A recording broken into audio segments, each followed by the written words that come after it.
I don't quite know how to describe what I'm feeling, you might tell yourself as you grope for a way to put into words this emotion that is beyond words. There is a solution to this dilemma that writers often resort to, but too many inexperienced writers are sure they just can't handle it. So what is the solution? It is the use of images, specifically similes and metaphors. These will bring your text to a level beyond words. Not sure how to handle these literary techniques? Not to worry. The following video explains much that you need to know. You will experience examples of similes and metaphors and learn the difference between the two.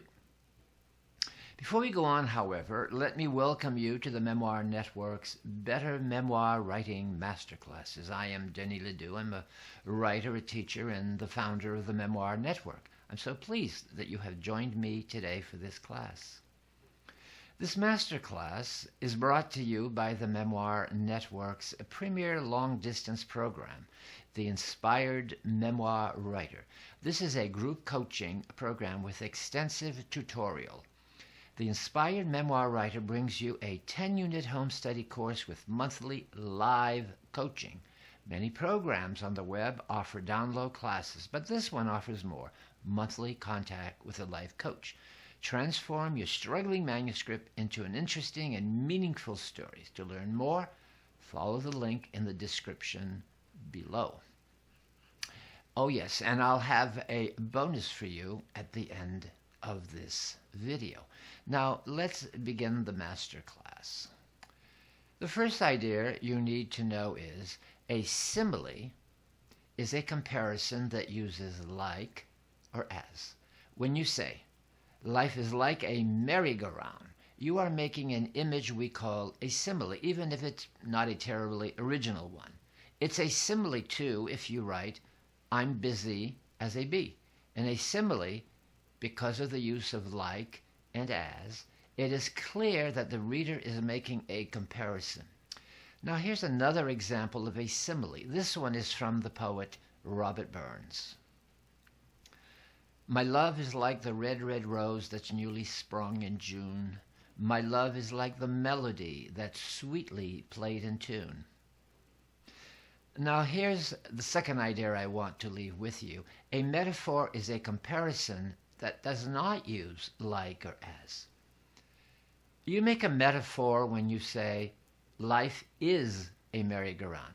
Metaphors are images, just like similes. But they are different from similes in that the comparison is just a touch hidden. There is no like and no as to cue the reader. That is the only difference, however, between a simile and a metaphor, this absence of the like and the as. Like, of course, isn't really a merry-go-round. What you mean is that life is like a merry-go-round. It has speed, it has a sense of thrill, it has a certain fancy. And of course, when you say busy as a bee, you do not mean to say that you are a bee, but that you are merely busy. In your busyness, you resemble a bee. Okay, I hope the lovers of Robert Burns' poetry will forgive me for altering his verses just in a moment, but it's done for the good of a lovely piece of literature, your memoir. Had Burns omitted the words like, he would have written a metaphor, but of course he did not omit the like. But if he had, the image would have read like this. My love is a red, red rose that's newly sprung in June. My love is a melody that's sweetly played in tune. Both similes and metaphors appropriate for a person, a thing, or an idea, a quality that belongs to another person or thing. Robert Burns hoped that we would ascribe our feeling for the beauty and fragility of a red rose to love. Isn't love just as beautiful and fragile as the rose? Similes and metaphors borrow meaning from other words, but they clearly borrow just a portion of the meaning of the person, the thing, or the idea which is being compared to another.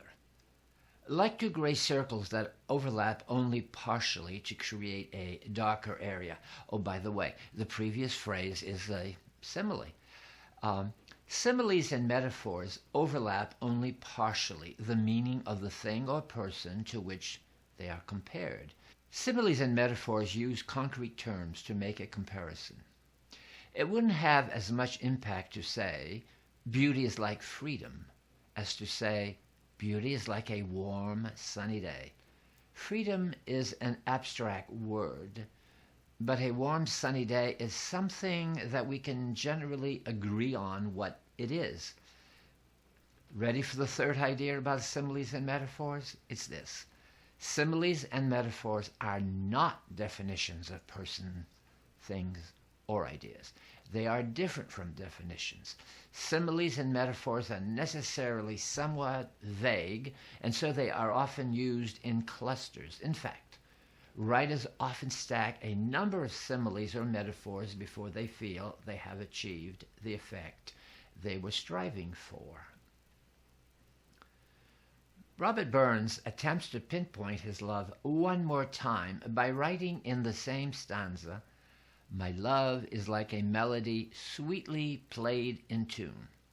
When the author adds this new simile to that of "My love is like the red, red rose that's newly sprung in June," Robert Burns is attempting to create clearer meaning by stacking similes.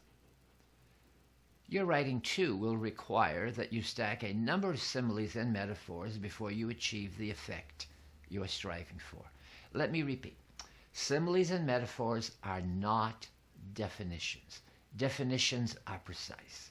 When you write that a merry-go-round is a carousel, you are not saying that it is like a carousel. You are clearly stating that a merry-go-round is a carousel.